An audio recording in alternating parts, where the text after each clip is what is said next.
It's 9 p.m. in the UK, midday here in Anchorage in Alaska. This is The World with me, Mark Austin, with a special programme ahead of tomorrow's summit between Donald Trump and Vladimir Putin. The US president will fly in tomorrow morning. He says he is the man to persuade the Russian leader that now is the time for a ceasefire. If I weren't president, in my opinion, he would much rather take over all of Ukraine. But I am president, and he's not going to mess around with me. Also, warm words from the Kremlin, with Vladimir Putin praising Donald Trump's efforts to end the war. Volodymyr Zelenskyy meets Keir Starmer 4,500 miles away from this summit, but Donald Trump says he will have a seat at the table next time. With all eyes on Alaska, the war in Ukraine rumbles on, with Sky News analysis showing a rise in Russian attacks on emergency services. And we'll hear from the Ukrainian refugees, desperate to return home, but not prepared to give up anything else to Russia. Coming up, we'll have the latest news, reaction and analysis as we count down to an historic summit between the US and Russian presidents.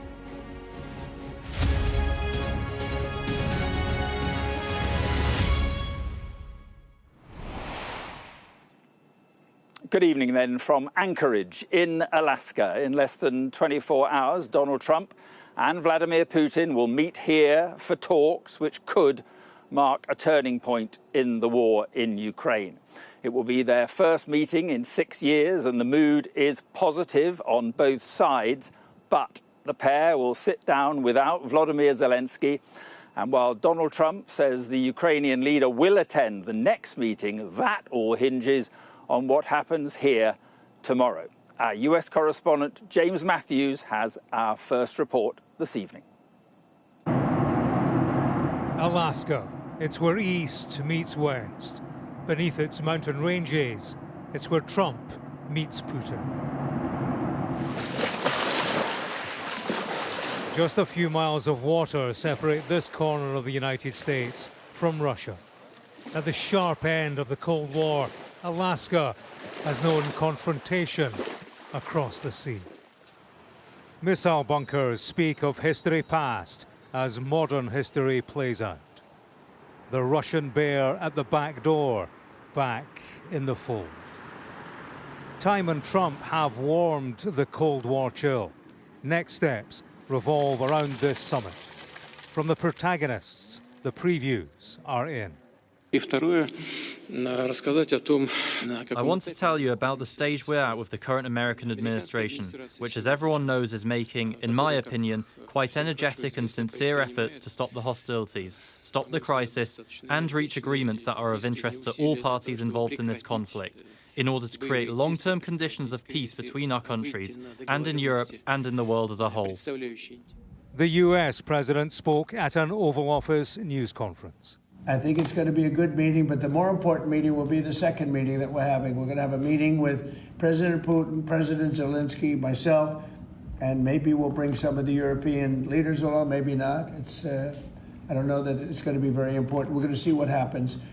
And I think President Putin will make peace. I think President Zelenskyy will make peace. We'll see if they can get along. And if they can, it'll be great. If I weren't president, in my opinion, he would much rather take over all of Ukraine. But I am president, and he's not going to mess around with me. An F-15 marks the spot where he'll meet his Russian counterpart. Ahead of an unpredictable encounter at this US military base, European countries have laid down their red lines. Russia, they say, can't block Ukraine's path to the EU or NATO, and no ceasefire on Friday will mean fresh European sanctions. Donald Trump is making optimistic noises, but he's also stressing this may come to nothing. Playing down expectations plays to the man not at the table. Ukrainian President Volodymyr Zelenskyy, uninvited and uneasy at the prospect of a deal struck in his absence that he can't accept.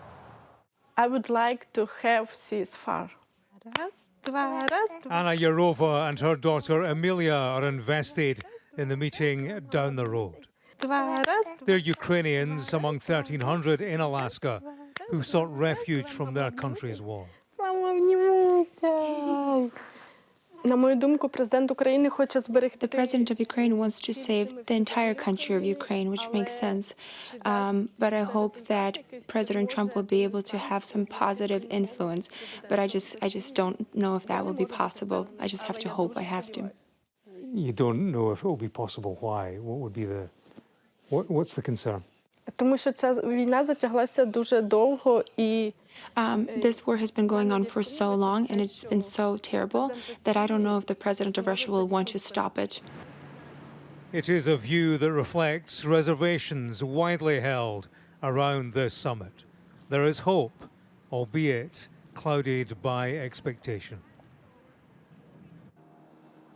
And James is here with me now, along with our Moscow correspondent, Ivor Bennett. And, well, James, Trump today laying the ground for what he called the important meeting, the next one, which he said could happen with Zelenskyy and European leaders.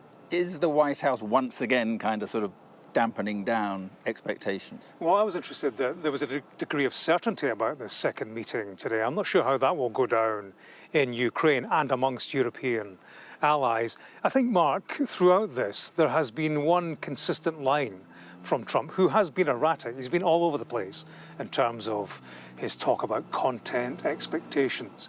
And that line has been a downgrading in expectations. You know, initially this had the air of the peace deal, sealing the deal. Yeah. Exactly. Yeah. But that was reduced to a feel-out meeting.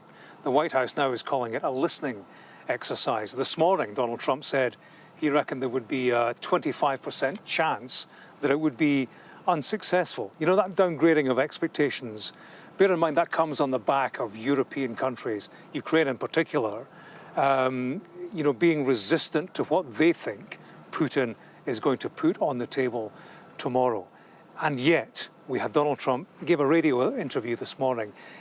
During that interview, he talked about divvying things up. To a certain extent, it's not a bad term. There will be a give and take as to boundaries and lands. He's banging on about land swapping yet again. And of course, that's absolute kryptonite to Vladimir Zelenskyy. So for Trump to talk about a second meeting, I think that will reinforce fears in Ukraine and amongst European allies that Trump is going to present this land swap idea to them at a second meeting. And Ivor, I mean, there is this question of whether Vladimir Putin will even sit down with Zelenskyy. He doesn't treat him as an equal. He treats him almost like a sort of governor of a Russian state. So that could be a problem. Yeah, I think it is perhaps wishful thinking that a trilateral meeting or a meeting between Putin and Zelenskyy will happen swiftly after this one, because as you say, Putin doesn't see Zelenskyy as an equal. He sees him as the illegitimate leader of Ukraine, and that's why he's always been so reluctant to meet face to face. But on the other hand, I think he knows that Donald Trump can't lose face here. He knows he has to have something to show for this from this summit, and that could be the loose promise of a meeting between Putin and Zelenskyy. But if that's the case, I think it'll be a bit of a fudge. There'll probably be conditions and strings attached, as there always are when Russia has presented something or agreed to something with the appearance of a concession, because Vladimir Putin still has no incentive to sit down with Zelenskyy, still no incentive to agree to a ceasefire. But we could be wrong. I think it depends on what else he can get out of this. Yeah, and tomorrow, I mean, does Putin come here without having to do anything? I mean, he doesn't have to ceasefire first. He's here. He's going to meet Trump. He just sees that as a win, I assume. I think the fact the summit is happening here on US soil is certainly a victory already diplomatically for Putin. He's a man who is accused of war crimes by the International Criminal Court, and yet he's being welcomed here for a summit. I mean, that's incredible, especially considering this time a week ago the clock was ticking on a deadline from Trump to agree to a ceasefire or face sanctions, and here he is. We're counting down to a summit. That's a win already. And his strategy tomorrow, I think, will be to try and convince Donald Trump that the quickest path to peace is a deal on Russia's terms, so that ultimately Trump agrees and then gives Ukraine a choice, either agree to this peace deal or go it alone. I think to try and do that, he'll be appealing to Trump's impatience for a quick deal, his desire to take credit, and that's why we heard all those warm words from Putin. Today he said he praised Trump's energetic and sincere efforts to find peace, but also I think he'll be appealing to Trump's transactional nature. That's why there's been a lot of talk in the build-up from the Kremlin about the possibility for joint economic cooperation between the US and Russia if they can advance their bilateral ties. Putin also raised the prospect of an arms control treaty, so he's kind of laying out on the table what Moscow has to offer if Trump sides with him on Ukraine. Okay, Ivor, thank you very much indeed, and James, thank you very much too. Now, European leaders are reportedly looking at possible locations for a second meeting, which would include Volodymyr Zelenskyy. The Ukrainian president's lobbying of allies continued today with a visit to Sir Keir Starmer in Downing Street. But back home, there's concern that his efforts and those of Donald Trump in the meeting here tomorrow will come to nothing. Sky's international affairs editor Dominic Waghorn reports now from Kyiv.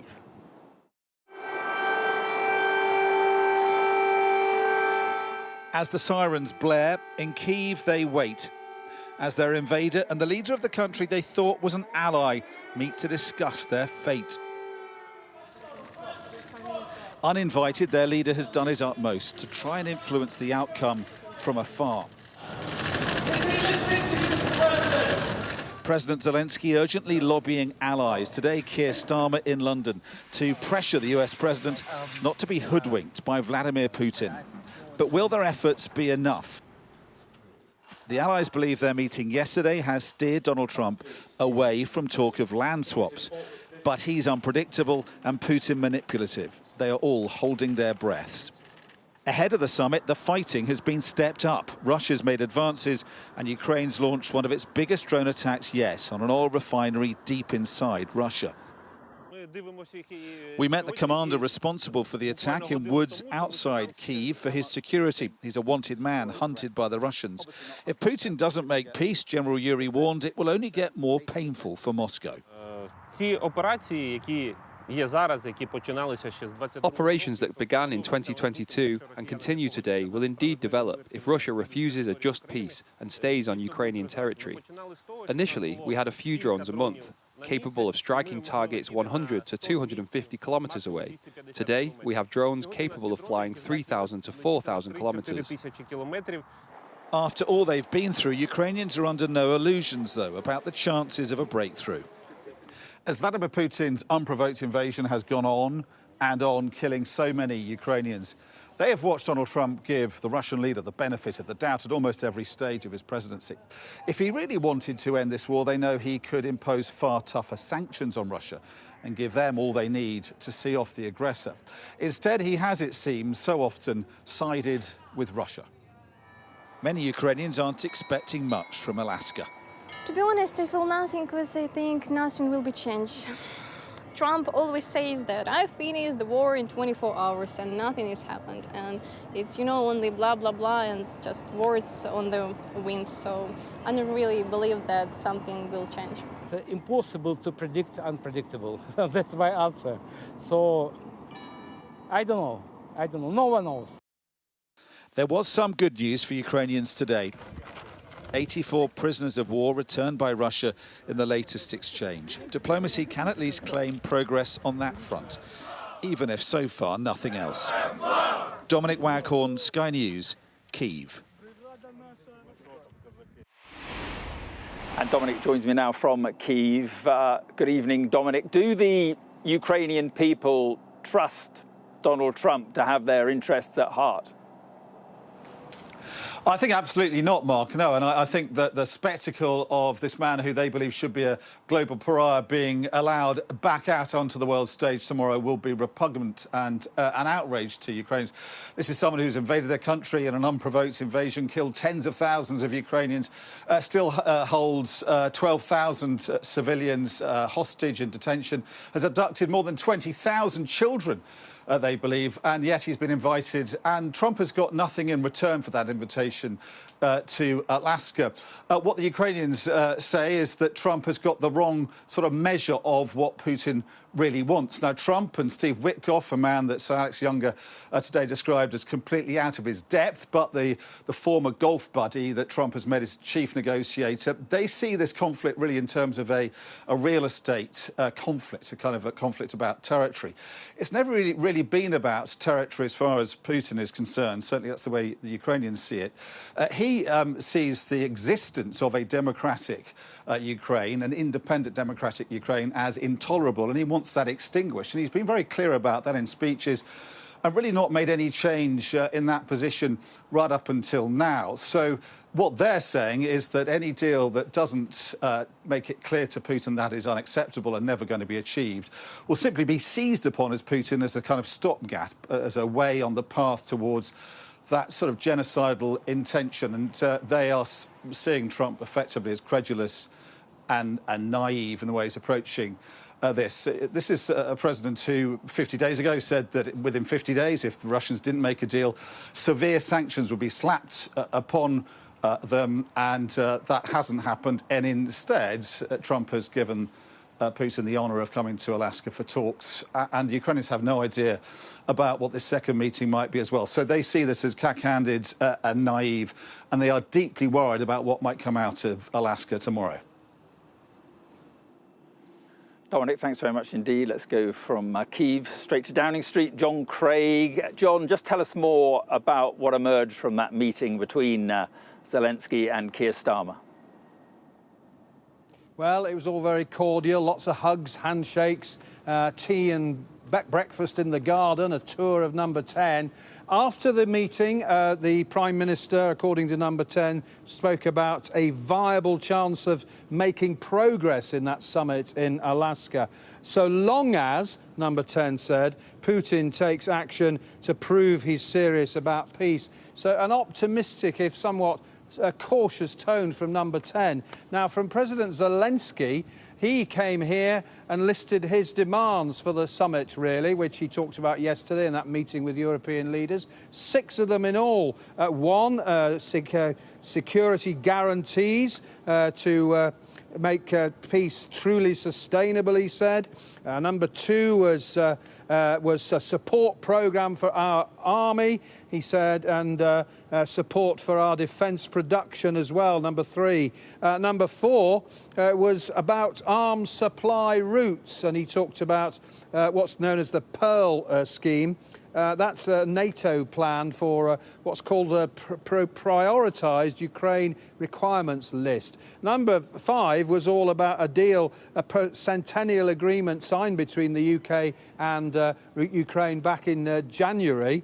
That's a 100-year partnership agreement on defence, security, trade and indeed cultural exchanges.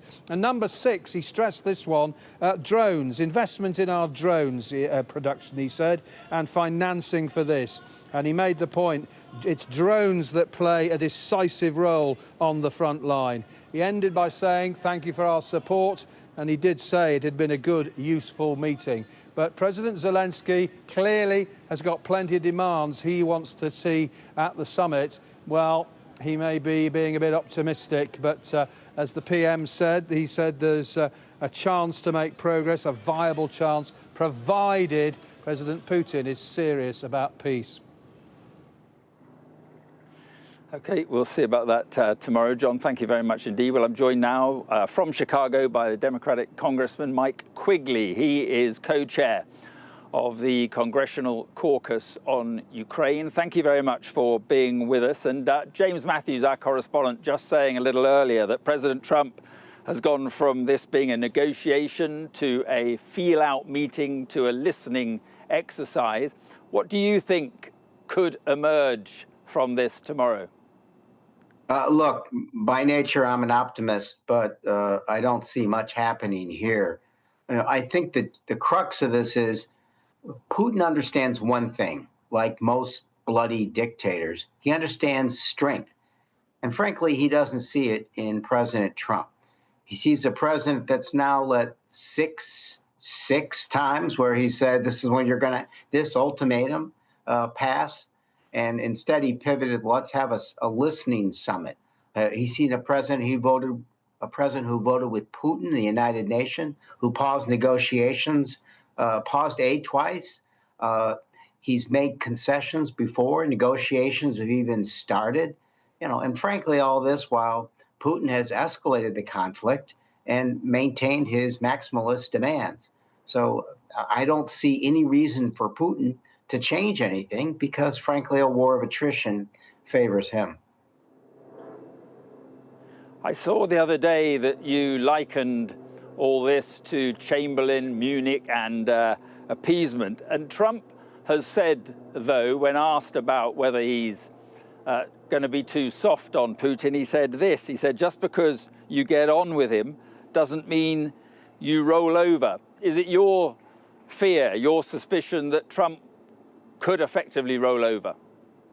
Well, that's all he's done so far. And look, you have to look at some of the naive lines that he has posted on social media. He said, I thought Putin meant what he said. Another one, I don't think he really wants to end the war. Well, Glorioski, who knew that you couldn't trust Putin? I think you also have to listen to the words of our ambassador to NATO, who said, quote, no big chunks or sections are going to be given of land that haven't been fought for or earned on the battlefield.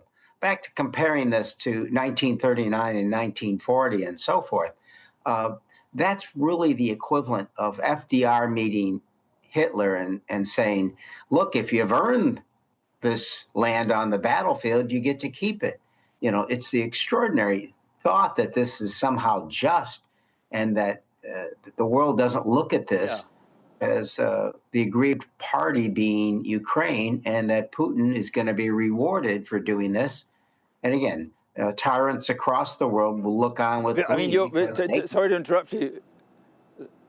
Sorry to interrupt you, Mike. I mean, you're jumping ahead slightly. This meeting hasn't even happened yet. And Donald Trump did say today that he doesn't consider tomorrow to be the important meeting. The important meeting he thinks will be the next one, which he believes could be with Zelenskyy, even European leaders. Does that reassure you? No, because why isn't Zelenskyy there now? Why has the president let 6 deadlines pass? I think what you're seeing here is the president trying to buy himself some time. The fact that this 6th deadline is about to pass, that's why I think he's arranged this summit in the first place, hoping that something magical will happen with Putin. In the meantime, the Russians are making slow progress, acquiring additional land, which helps them in the event that this war does end, a forced end, if it would take place, against Ukraine's wishes. So all this plays into his hands. So I know the meeting hasn't happened, but I've seen the playbook.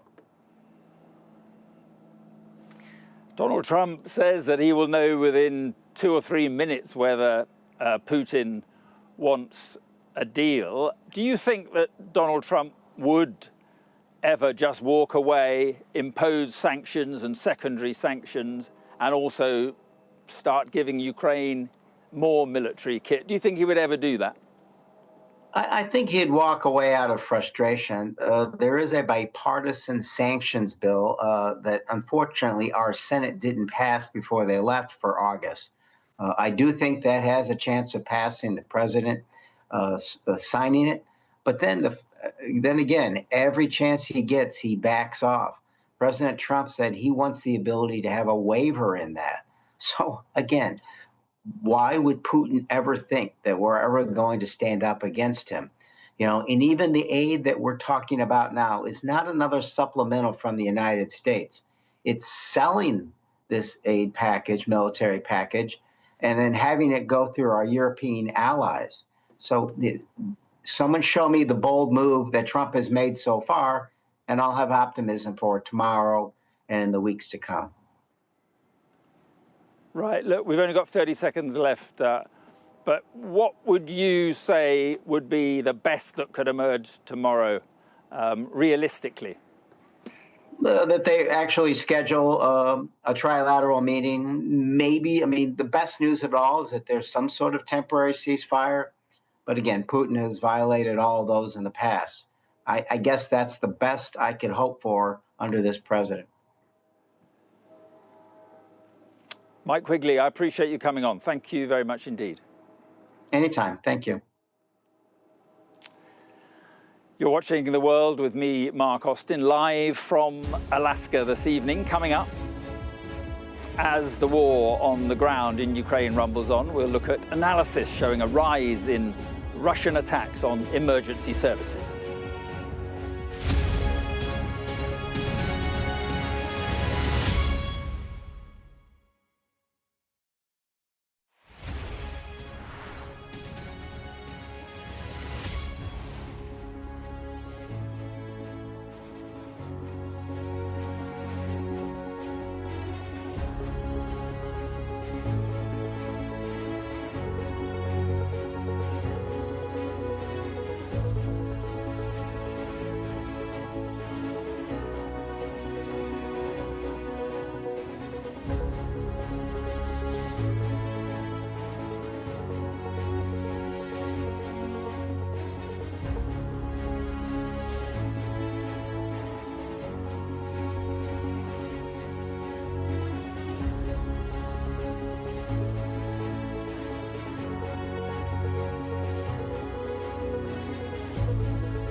I'm David Blevins, and I'm Sky's Senior Ireland Correspondent.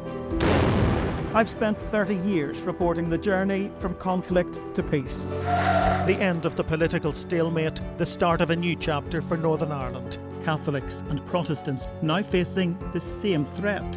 If we both contract COVID-19, religion's nothing. Sky News, the full story first.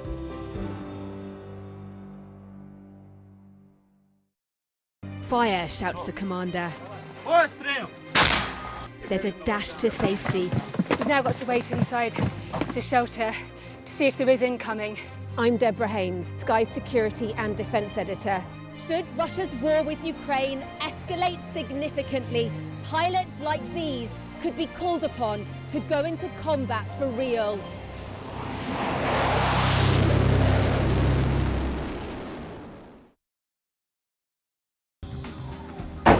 Hear that whistle and that crunch? We know that they're coming from the south of the city where there's a column of Russian armoury. I'm Alex Crawford and I'm Sky's special correspondent based in Istanbul. Look at that sheet of flames, and that has happened within minutes, and now it's coming from both sides and it's moving this way.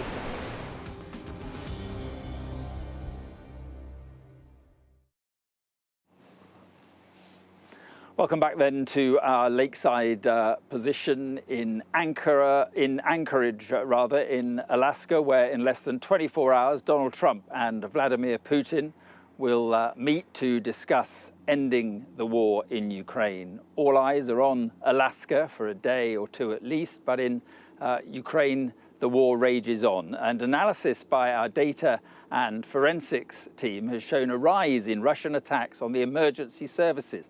Our international correspondent, Alex Rossi, has more.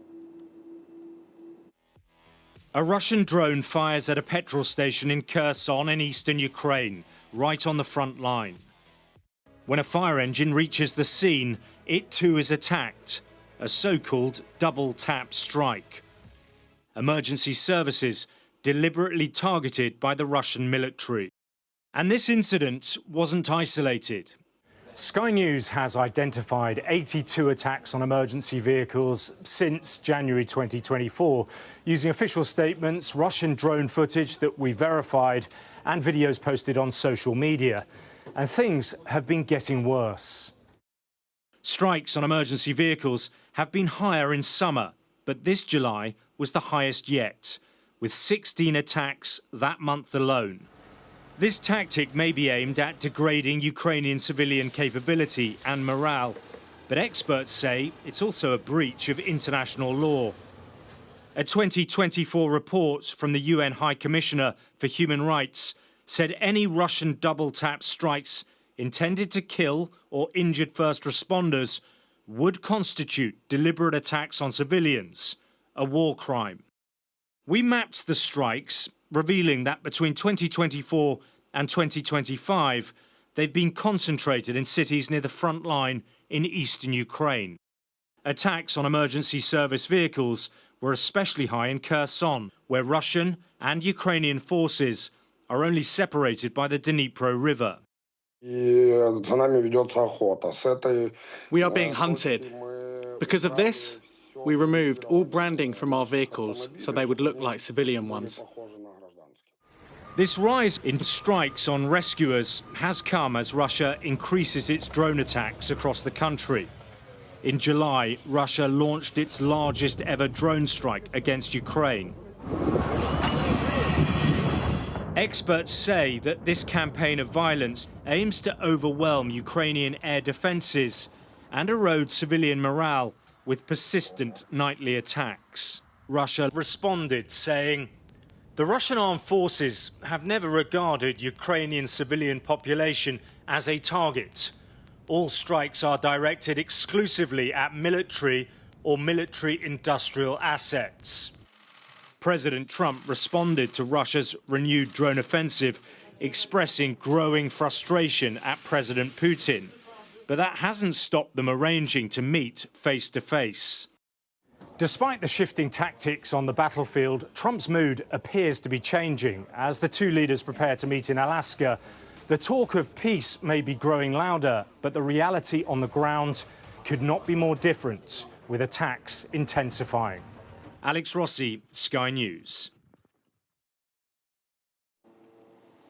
So let's take you through what's happening tomorrow, or at least what we think's happening tomorrow in UK time. At around 11:30 a.m, Donald Trump is due to leave the White House, arriving here just after 7 p.m. UK time. He'll be flying into Joint Base Elmendorf-Richardson. That's the largest US base in Alaska and a symbolic American military presence in the Arctic. Vladimir Putin is due to arrive at around 8 p.m. UK time, with the leaders shaking hands on the tarmac, and they'll begin talks at 8:30. That meeting could go on till about midnight, and then we're expecting a news conference involving both presidents at past midnight UK time. And of course, we'll bring all that to you live here on Sky News. You're watching The World with me, Mark Austin, live from Alaska this evening. Coming up, we'll hear from the Ukrainian refugees desperate to return home.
gives you the very best of Sky News wherever you are. Breaking news, videos, analysis, up at 6%. Podcasts, watching us live. Joins us live all in one place, and all at just the touch of a screen. The Sky News app. Get the full story first.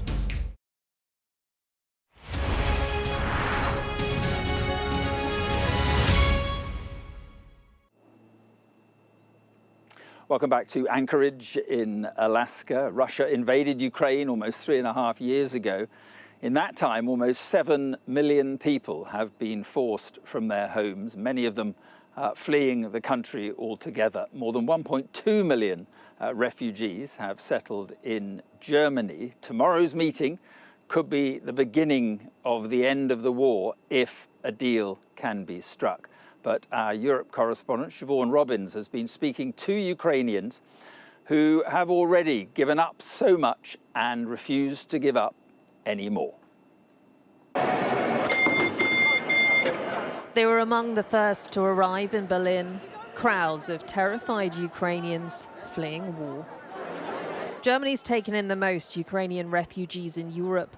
Some now call these container villages home. But will Donald Trump's summit with President Putin mean it could soon be safe to return? On the edge of one camp, Elena isn't feeling hopeful. It's so funny. I don't know anyone who trusts Trump. It's a horrible joke. And this meeting meet terrorists, presidents of Russia. It's unbelievable. More than 1 million Ukrainian refugees sought shelter in Germany. Elena and her family fled the badly bombed city of Kherson. So that's your house? Yes. They've lost everything.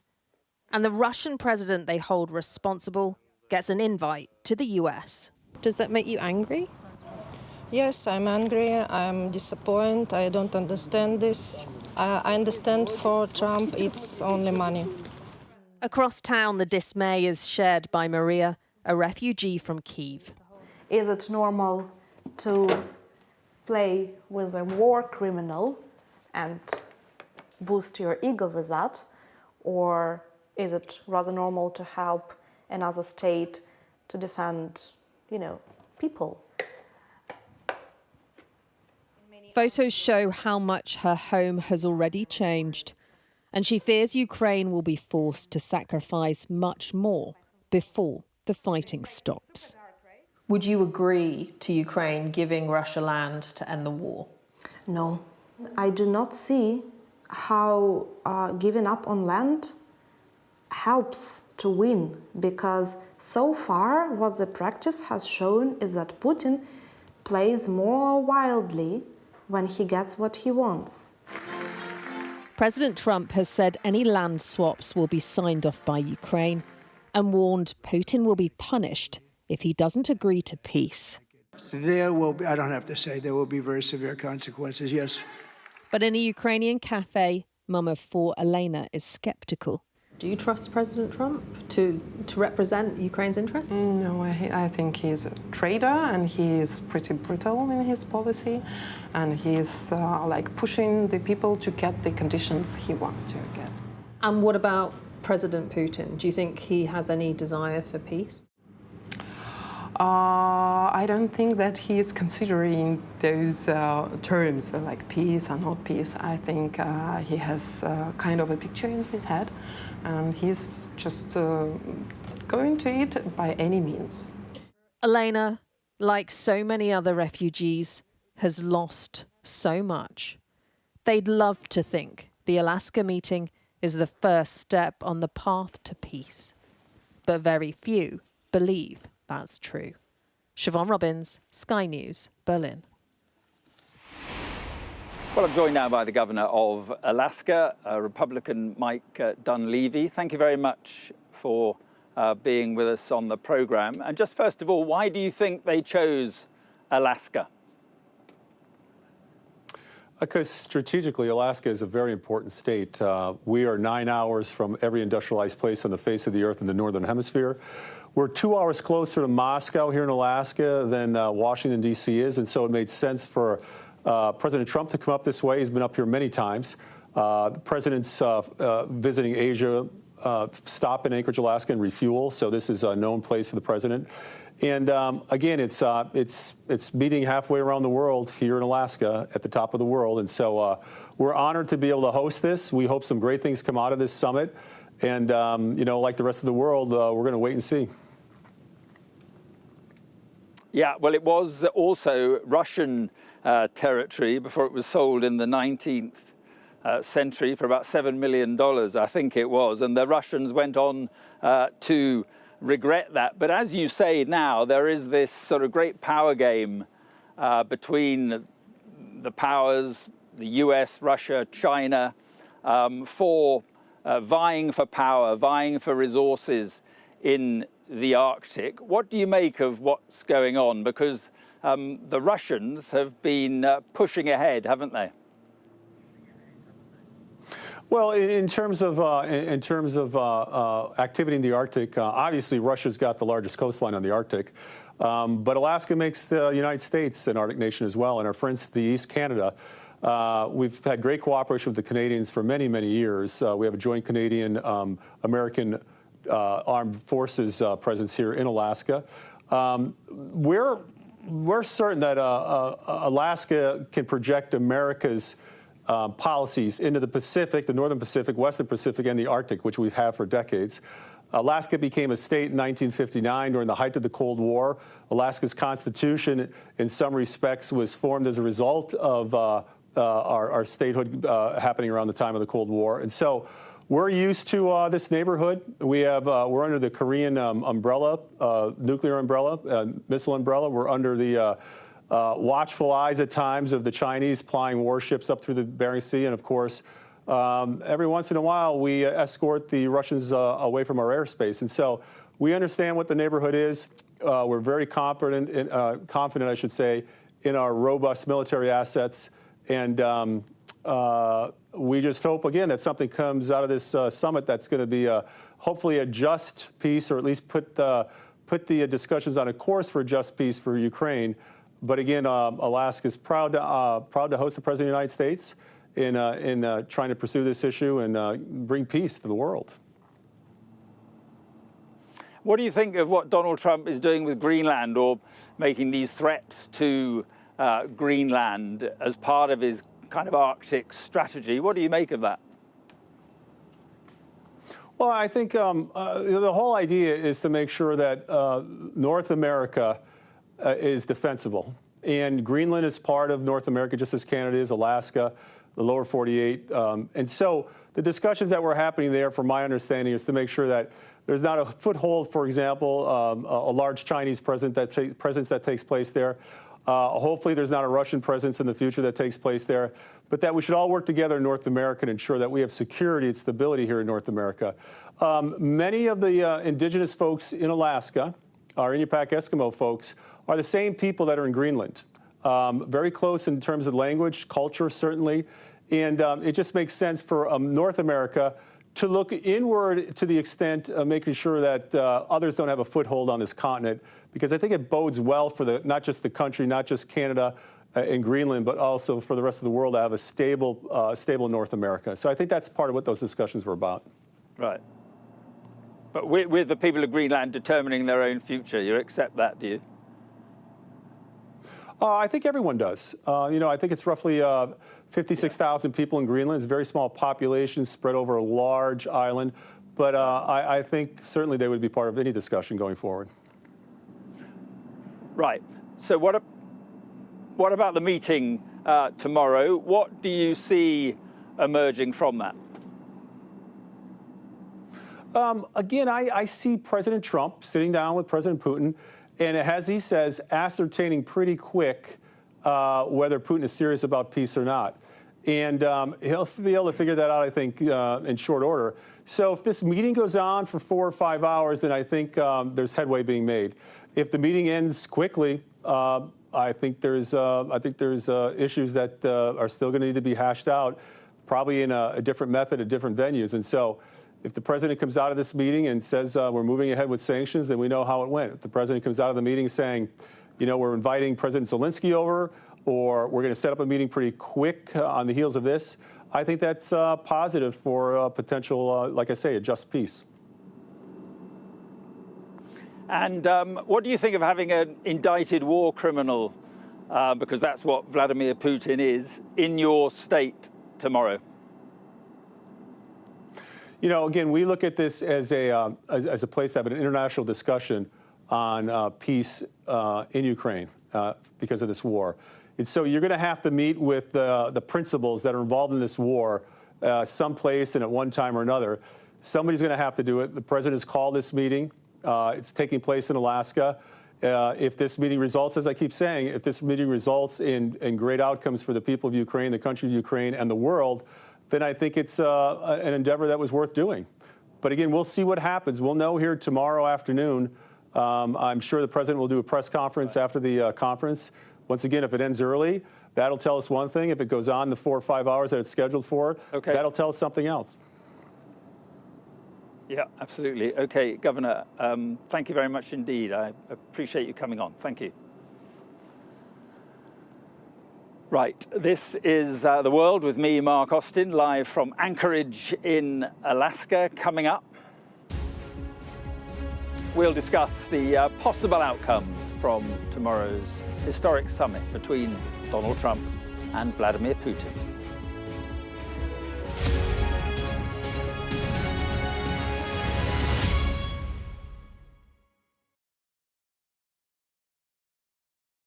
I'm Dominic Waghorn, Sky's International Affairs Editor, covering a world that seems to be unravelling. War, unrest, revolutions. It's not his country, it's ours. They have succeeded for the first time in their country's history in removing a leader from power. No freedom! Sky News, the full story first. There was fighting here, but there's clearly now a lull, and they're using it to bring up more ammunition. This is a mass exodus in which Russia is hemorrhaging some of its brightest and its best. According to the local weather channel, there have been more than 2,500 lightning strikes and flash flooding, all on top of this week's lethal tornado. What stays with you most in this job is some of the people you meet. What is your worst fear about what the Russians want to do to the children? They're just boosting demographics by stealing young people. Would you like to take the opportunity, Mr. President, on Sky News to invite Barack Obama to come here? Mr. Trump, are you running for president? Can you confirm it? We're going to take a look, a very serious look. On that day, we saw your fighters killing women, killing children. Was that a mistake? Did you go too far? You couldn't control your fighters?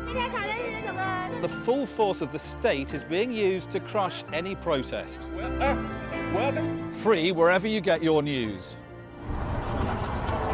It's half an hour now past the deadline that Hamas issued, and we've now seen a third barrage of rockets coming in. Another alarm. The mood here is jittery and nervous.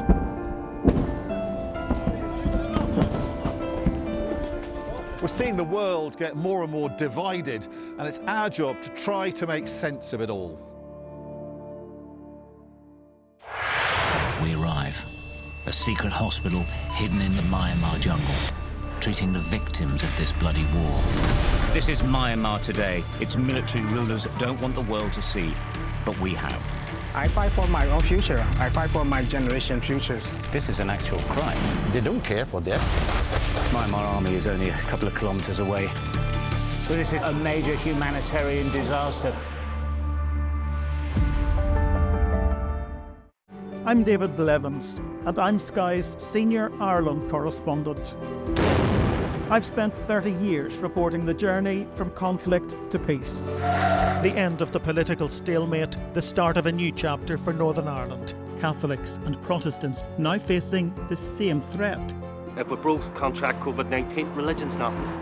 Sky News, the full story first.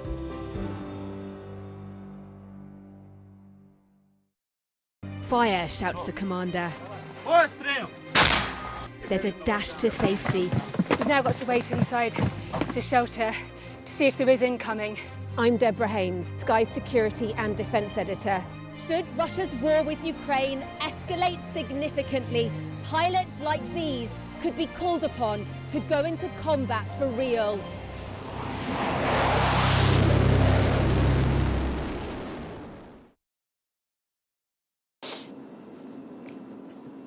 Welcome back to Anchorage in Alaska, and what you're seeing there is the venue for this summit, Elmendorf Air Base, home to the US Alaska Command and also the 11th Airborne Division, and a symbol of US military presence in the Arctic.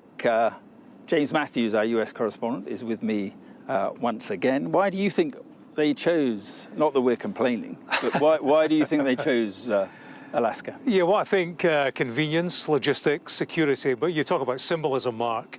You know, I've been around here for the past 48 hours, and of course we are next door to Russia. It's only 50 miles across the Bering Strait. You look around this place, and it is reminiscent of the Cold War era, in which Vladimir Putin grew up, of course, you know, missile bunkers, warning systems, very much reminiscent of a darker time, the Cold War era that Donald Trump, of course, has chilled. But in terms of this place, I heard you mention it to the governor about Vladimir Putin, indicted war criminal, which he is by the International Criminal Court for the deportation of Ukrainian children to Russia. He's a wanted man. Flying from Russia to here, short distance, direct flight, doesn't take him over any territories that recognise the International Criminal Court. He's not going to be arrested, yeah. Well, in which, you know, he might technically be vulnerable to arrest. America does not recognise the ICC, which is why the handcuffs won't be put on here. And, of course, the airbase security. What about the summit itself? We know that Trump likes a kind of televisual media spectacle. Do you think it could be more about the spectacle than about the substance? Yes, but he will be wary. I mean, spectacle there will be, the coming together of Putin and Trump, but we've seen that spectacle before.